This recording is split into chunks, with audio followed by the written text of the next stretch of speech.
কুতুব মিনারের সামনে কিন্তু আমরা পুরোপুরি এখন চলে এসেছি, দেখতে পাচ্ছ। আর জুম করে তোমাদের দেখিয়ে দেবো চূড়ায় কি রয়েছে। কুতুব মিনারের নাইটের ভিউটা দেখিয়ে দেবো, যেহেতু ইভিনিং হয়ে গেছে। আমি কিন্তু এখন রয়েছি ফ্রন্ট অফ ইন্ডিয়া গেট, আর এবার কিন্তু প্রপার সুন্দর লাগছে ইন্ডিয়া গেটটাকে, জাস্ট অ্যামেজিং। এখানে কিন্তু প্ল্যাটফর্মে চলে এসেছে নিউ দিল্লি হাওড়া রাজধানী এক্সপ্রেস, দিয়ে দিচ্ছে কিন্তু স্ন্যাক্স। এখানে কিন্তু একটা চিড়ে ভাজা। এখানে ওয়েলকাম গাইস, আজকে কিন্তু নিউ দিল্লিতে আমার 3 নম্বর দিন, আর আজকে কিন্তু লাস্ট দিন। আর কাল চলে যাচ্ছি কিন্তু আমি বাড়িতে। আর কালকে কিন্তু সফর করছি Rajdhani express New Delhi to Howrah. আর রাজধানী এক্সপ্রেসে কিন্তু অবশ্যই রিভিউ তোমাদের দেবো, সেখানে কি কি আছে না আছে, খাওয়ার ফেসিলিটি কি আছে না আছে। আর এখন কিন্তু আমি যাচ্ছি ইন্ডিয়া গেটে। আর তোমরা ইন্ডিয়া গেটে নিউ দিল্লি থেকে কীভাবে যাবে আর সব থেকে নিয়ারেস্ট মেট্রো স্টেশন কোনটা হবে সেটাও কিন্তু থাকবে ভিডিওর মধ্যে। অবশ্যই ভিডিওটা পুরো দেখ, কৃষ্ণা কথা বাড়ি। এখন ইন্ডিয়া গেটের দিকে যাওয়া যাবে। সো গাইস, এই মুহূর্তে কিন্তু আমি ইন্ডিয়া গেটে যাওয়ার জন্য নিয়ারেস্ট মেট্রো স্টেশন উদ্যোগ ভবনে নেমে পড়েছি। আর এখান থেকে হচ্ছে ইন্ডিয়া গেটের ডিস্টেন্স 3.4 কিলোমিটার। এখন আমি অটো ধরবো আর চলে যাবো সোজা ইন্ডিয়া গেটে। অটোর ফেয়ার পার পার্সন কত আছে সেটাও কিন্তু জানিয়ে দেবো। তো চলো যাওয়া যাক। ইন্ডিয়া গেটে যাওয়ার জন্য কিন্তু আমি পার পার্সন 25 রুপিস করে অটো ধরে নিলাম একদম উদ্যোগ ভবন মেট্রো স্টেশনের সামনে থেকে। তো এখন আমি যাবো ইন্ডিয়া গেটে, আর সেখানে গিয়ে তোমাদের সমস্ত কিছু ভিউ দেখাবো আর সমস্ত কিছু ইনফরমেশন দেবো। অনেক কিন্তু প্রতীক্ষার পর ফাইনালি চলে এসেছি আমি ইন্ডিয়া গেটে, আর আমার পেছনে কিন্তু রয়েছে ইন্ডিয়া গেট।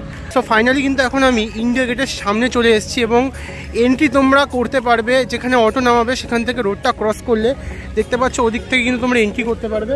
আর এন্ট্রি করার পরে কিন্তু তোমরা সোজা চলে যেতে পারবে ইন্ডিয়া গেটের দিকে। এখন কিন্তু আমি হেঁটে হেঁটে ইন্ডিয়া গেটের দিকে যাচ্ছি। আর এখানে কিন্তু প্রচুর ট্যুরিস্ট থেকে শুরু করে ফরেনাররা ইন্ডিয়া গেট ভিজিট করতে এসছে, তাই আমিও ভিজিট করতে এসেছি এবং সমস্ত কিছু দেখে কিন্তু বেশ ভালোই লাগছে। আর এদিকে কিন্তু চারিদিকে দৃশ্য কিন্তু অসাধারণ।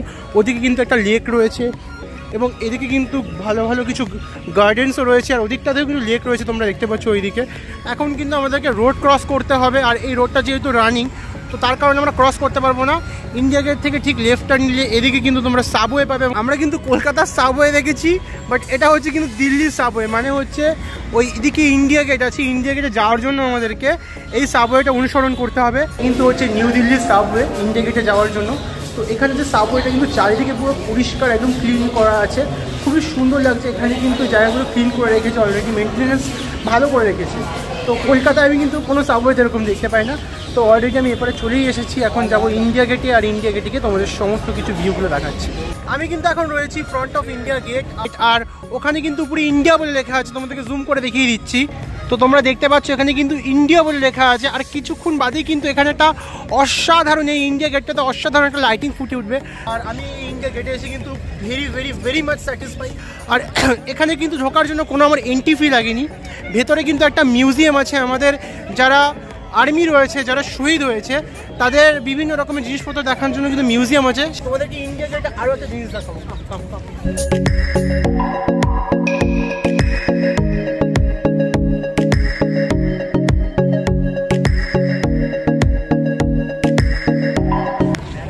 তোমরা দেখতে পাচ্ছ কিন্তু India Gate is the best one of the popular place of our India in Delhi.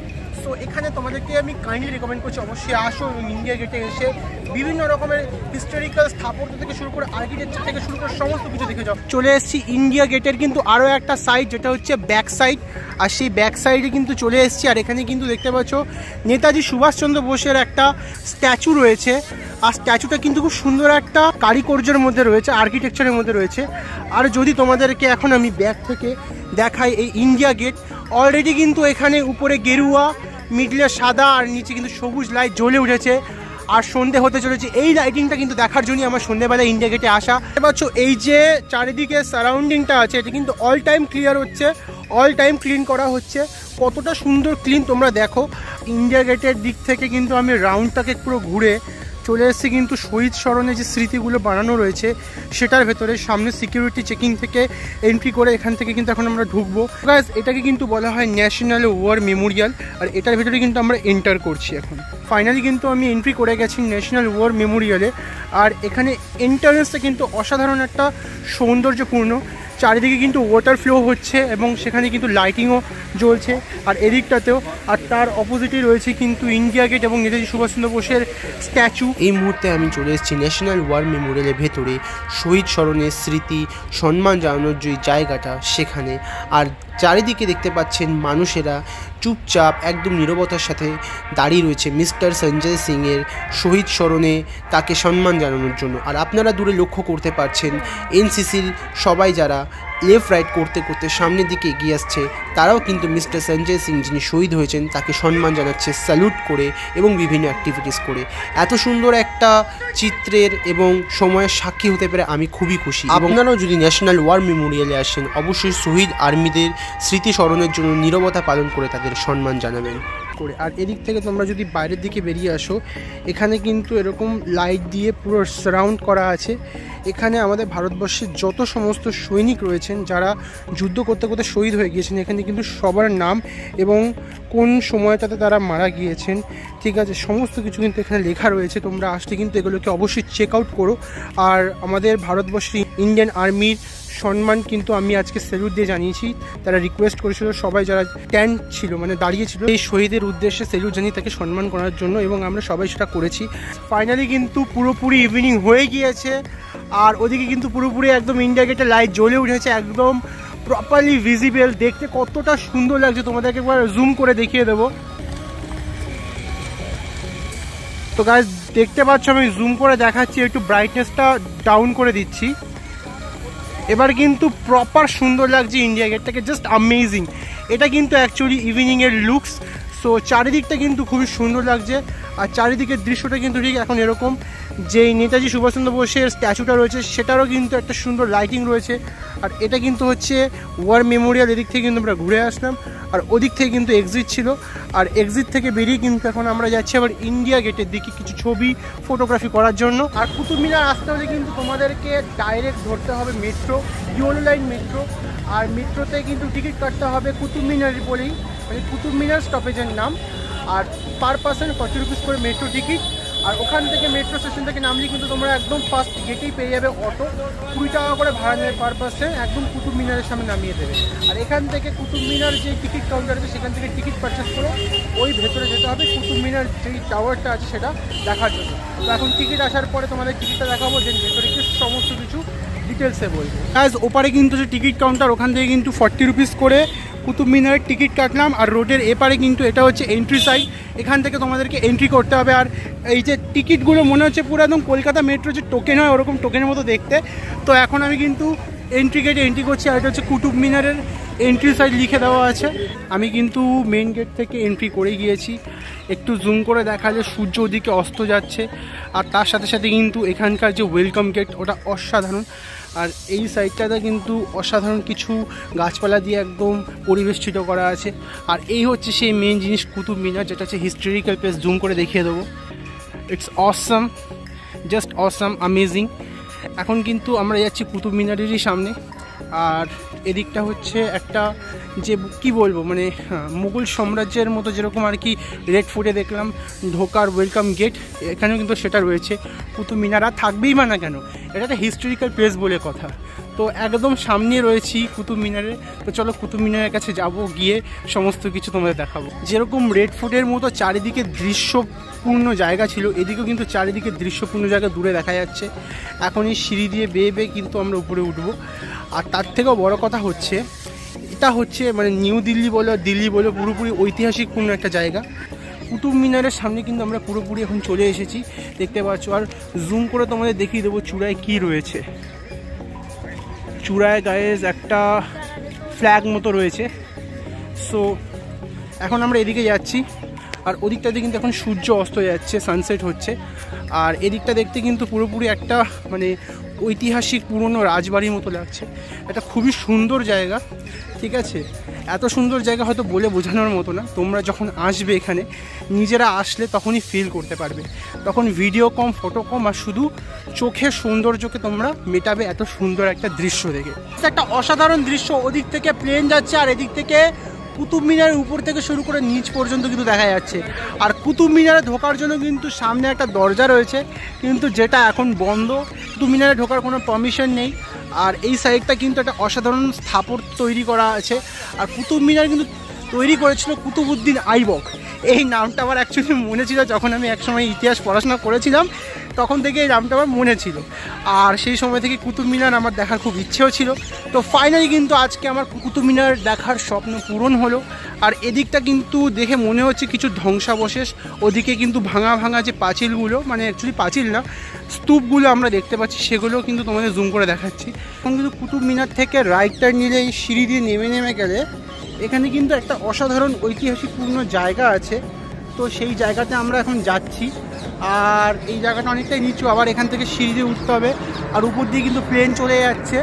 আর এই জায়গাটা তোমরা দেখো গাইস কতটা সুন্দর লাগছে, মানে Qutub Minar is amazing, Red Fort amazing. আমি কোনটাকে ছেড়ে কোনটার কথা বলবো। আমরা কিন্তু ওই নিচটা থেকে উপরটাতে উঠলাম, আর এখান থেকে কুতুব মিনারের ভিউটা কিন্তু ঠিক এরকম লাগছে। আর এদিকটাও কিন্তু ভিউ অসাধারণ, চারিদিকে তাকালে কিন্তু তোমরা শুধু হিস্টোরিক্যাল প্লেস পাবে। আর কুতুব মিনার কিন্তু এখান থেকে অসাধারণ লাগছে।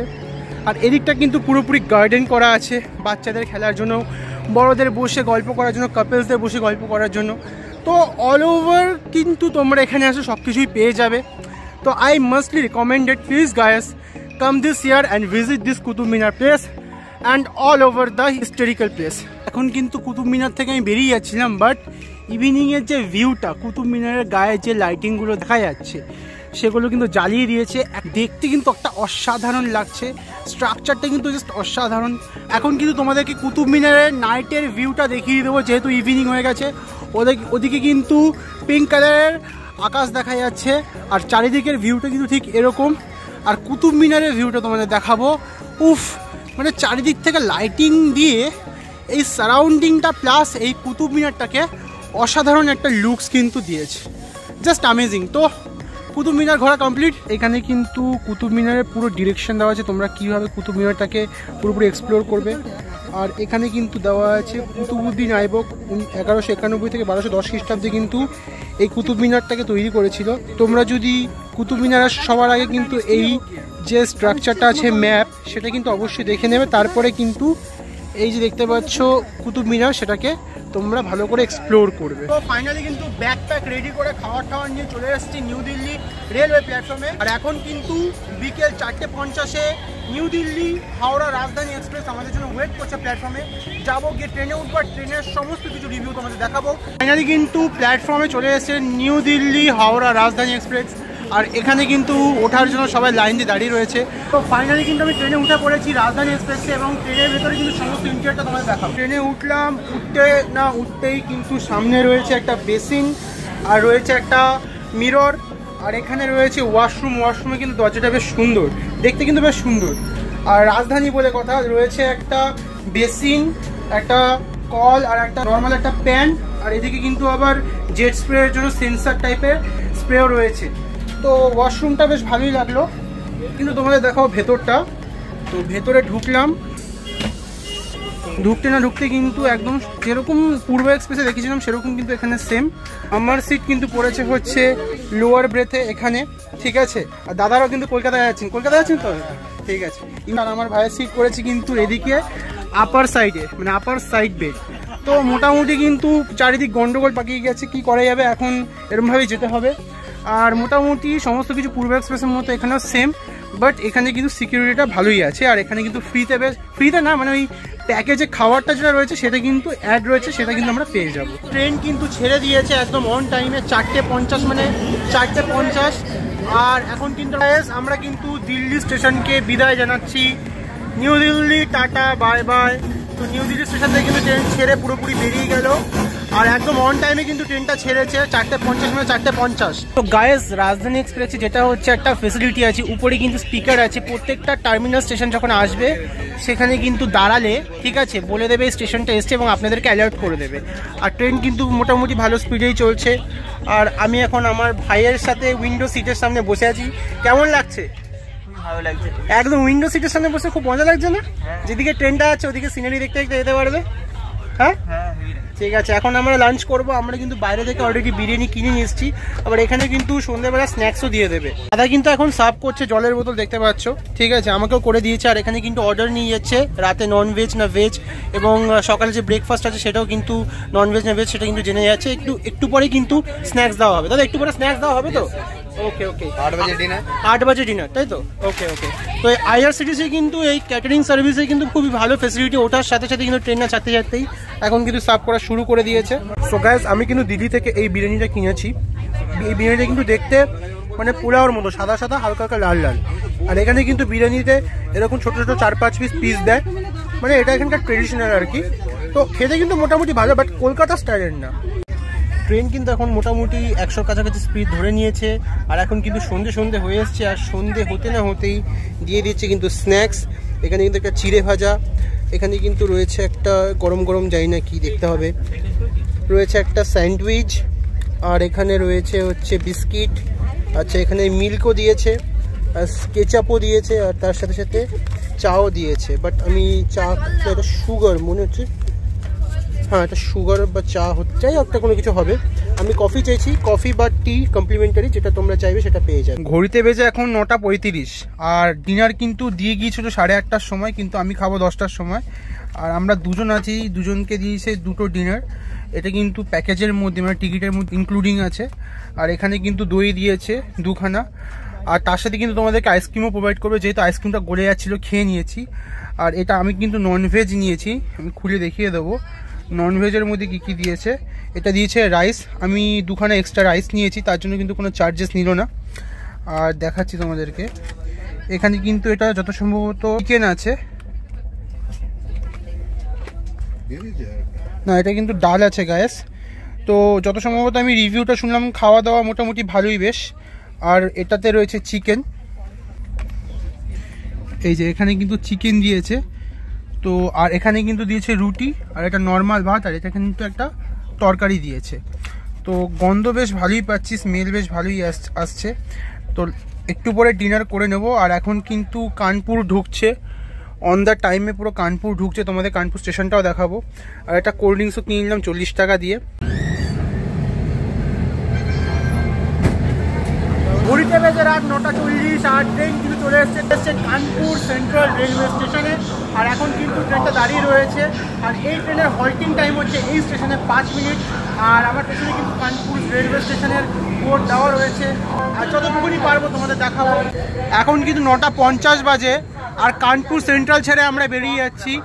আর কানপুর স্টেশন থেকে আমরা এখন বেরিয়ে যাওয়ার পরে এর পরবর্তী স্টেশন যেতে আমরা চলে এসেছিলাম দীনদয়াল উপাধ্যায় জংশন। আর ঘড়িতে বাজে এখন 1:58। তো আজকের মতো good night guys. Morning guys, মোটামুটি 1250 কিলোমিটারের ডিস্টেন্স কভার করে এখন রয়েছে ধনবাদ জংশনে। আর আমি এখন কিন্তু ওয়েস্ট বেঙ্গলের কাছাকাছি চলেই এসেছি, আর কিছুক্ষণ পরে কিন্তু আমরা ওয়েস্ট বেঙ্গলে প্রবেশ করে যাব। তো ঘুমিয়ে চোখ পুরো ঘুরিয়ে ফেলেছি। তো একটু নিচে দাঁড়িয়ে তোমাদের সাথে কথা বলে দিলাম। এবার কিন্তু ফ্রেশ হয়ে সকালে ব্রেকফাস্ট দেবে, কী ব্রেকফাস্ট দেবে সেটা কিন্তু তোমাদের দেখাবো। সো গাইস, সকাল হতে না হতেই কিন্তু দিয়ে দিয়েছে কফি কিট আর বিস্কিট, আর এখানে দিয়ে দিয়েছে সুগার। তো সকাল মানে 6:30টার মধ্যে কিন্তু এরা কফি টি দিয়ে দেয়, টি বা কফি কমপ্লিমেন্টারি, তোমরা যেটা চাইবে সেটা দিয়ে দেবে। আমি কফি চেয়েছি, আমাকে কফি দিয়ে দিয়েছে। এখন তো কফিটা খেয়ে নিই। আর এখন কিন্তু আসানসোল জংশন ঢুকছে ট্রেন, মানে ওয়েস্ট বেঙ্গলে ঢুকে গিয়েছে। সকাল 8টা বাজতে না বাজতে কিন্তু ব্রেকফাস্ট দিয়ে দিয়েছে।